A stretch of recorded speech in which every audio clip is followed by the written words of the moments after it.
Hello friends, welcome to my channel. कल अपन ने जो 10th क्लास की एनसीईआरटी साइंस पढ़ रहे थे अपन। फर्स्ट चैप्टर हो गया, सेकंड चैप्टर में थोड़ी सी थ्योरी पढ़ी थी। पहले अपन नोट से पढ़ रहे हैं, फिर अपन बुक से भी पूरा पढ़ेंगे। जो भी बुक के इंपॉर्टेंट वर्ड है वो सारे इसमें लिए गए हैं। पीतल एवं तांबे के बर्तनों में दही और खट्टे पदार्थ क्यों नहीं रखने चाहिए। अब ये कॉम्पिटिशन एग्जाम में आता ही है ऐसे सवाल तो, कि पीतल और तांबे के बर्तनों में दही या फिर खट्टे पदार्थ इसलिए नहीं रखने चाहिए क्योंकि उसमें दही में मौजूद लैक्टिक अम्ल होता है। अपने को पता है दही में कौन सा अम्ल पाया जाता है, वो लैक्टिक एसिड दही में पाया जाता है, जो पीतल और तांबे के बर्तनों से अभिक्रिया करके हानिकारक विषैला यौगिक बनाता है। अब यौगिक क्या है मैंने आपको बता दिया। जो यौगिक होता है वो भिन्न भिन्न तत्वों से मिलकर बना हुआ होता है, हाइड्रोजन जैसे और क्लोरीन, ये एक यौगिक हो गया। HCl H2O भी एक यौगिक है। अर्थात ये यौगिक के अणु है जो अलग अलग तत्वों से मिलकर बने हुए होते हैं, और एक ही तत्वों से मिलकर अगर कुछ बना हुआ जैसे Cl2 H2 ये तत्व कहलाते हैं, जिनके कारणवश ये खाने लायक नहीं रह जाता। क्योंकि जो भी पीतल और तांबे होता है ये है ना, लैक्टिक अम्ल से रिएक्शन करके विषैला यौगिक बना लेता है, जिससे खाने लायक पदार्थ या फिर वो दही खाने लायक नहीं रहता। धातु के साथ अम्ल की अभिक्रिया होने पर सामान्यतः कौन सी गैस निकलती है। अब देखो, आपको इधर देखना ही नहीं है, मैंने आपको क्या बताया था, आपको इधर कुछ भी नहीं देखना। अभी मैंने आपको क्या बताया था, अभी सबसे पहले धातु के साथ अगर अम्ल मिलेगा तो क्या निकलती है, अपने को पता है हाइड्रोजन गैस निकलती है और लवण बनता है, यही देखा था। और सार के साथ सेम टू सेम यही है, हाइड्रोजन गैस निकलेगी और लवण बनेगा। तो अपन अब देखते हैं।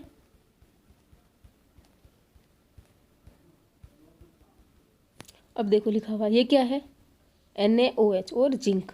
अब NaOH और धातु के साथ अम्ल की अभिक्रिया होने पर सामान्यतः हाइड्रोजन गैस निकलती है। ये अपने को मेन याद रखना है, लवण याद नहीं रखे ना तो भी चलेगा। ये हाइड्रोजन गैस है ना, ये बहुत इंपॉर्टेंट है। ये मतलब एग्जाम में पूछी जाती है कि कोई धातु है, जैसे ये धातु है जिंक, जिंक धातु है और NaOH ये क्षार है। धातु के साथ अम्ल की रिएक्शन होने पर हाइड्रोजन गैस निकलती है। अब देखो ये तो क्षार है और अपन वो ले लेते हैं HCl, ये अम्ल हो गया। अम्ल हो या फिर क्षार हो, दोनों में सेम हाइड्रोजन गैस और लवण निकलता। अब इसमें देखो ZnCl2 हो जाएगा, क्यों यहाँ Z2+ होता है और ये -1 होता है। ZnCl2+ H आयन निकलेगा, इसमें भी हाइड्रोजन गैस निकलेगी। तो इसमें 2 कर देंगे अपन, तो 2 हो गया कैल्शियम, नहीं ये क्लोरीन, इधर भी 2 है क्लोरीन और इधर 1 जिंक। ये हो गया अपने संतुलन समीकरण। H2 गैस निकल गई। इसका मतलब अम्ल और क्षार दोनों में ये है, NaOH तो क्षार है और प्लस जो जिंक होती है वो धातु है। तो बोला कि क्षार और धातु, अम्ल और धातु मिलकर क्या करते हैं, तो लवण बनाते हैं और हाइड्रोजन गैस निकलती है। इसमें हाइड्रोजन गैस Na2 है, इधर Na2ZnO2 ये है, और प्लस हाइड्रोजन गैस निकलती है।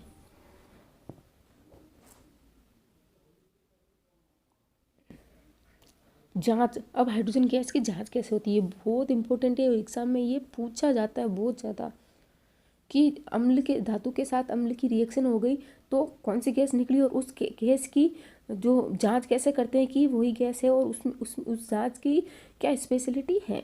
तो अपन बोलते हैं कि जो भी ये हाइड्रोजन गैस निकलती है, ये हाइड्रोजन गैस को अगर अपन जलती हुई मोमबत्ती के पास ये हाइड्रोजन गैस की जो परख नली होती है वो ऐसे पास में लेके जाए तो पॉप की आवाज़ निकलती है, अर्थात ध्वनि उत्पन्न होती है।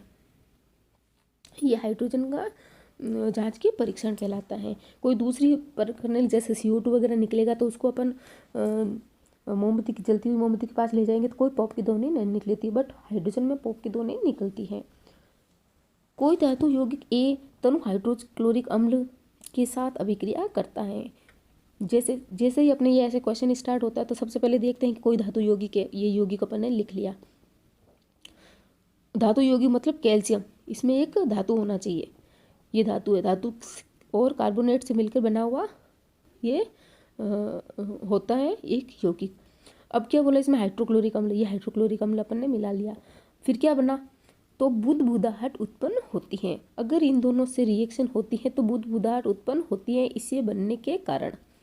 इससे उत्पन्न गैस जो भी जलती मोमबत्ती को बुझा देती है। देखो अभी जो हुई थी अपन ने क्या देखा था, ये वाला जो भी हाइड्रोजन गैस निकली थी, धातु की अम्ल की क्रिया कराते हैं, जिंक को अपन अम्ल में डाल देंगे तो लवण बनता है और गैस निकलेगी। इस गैस को अपन जलती हुई मोमबत्ती के पास ले जाएंगे तो पॉप की ध्वनि निकलती है। बट अगर हम ये धातु का यौगिक होगा कोई, अगर धातु के यौगिक को अपन अम्ल से क्रिया कराते हैं, धातु की अम्ल के साथ क्रिया कराने पर हाइड्रोजन गैस, और धातु के यौगिक की अपन अम्ल के साथ क्रिया कराने पर CO2 गैस निकलती है। जो CO2 गैस होती है वो क्या होती है, वो मोमबत्ती को, जो भी जलती हुई मोमबत्ती होती है उसको बुझा देती है।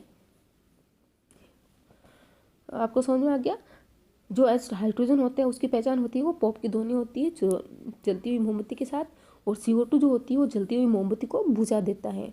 अगर कोई जल रही है मोमबत्ती और अपन उस CO2 निकलने वाली परख नली में को अपन उसके पास लेके जाए तो वो आग बुझ जाती है।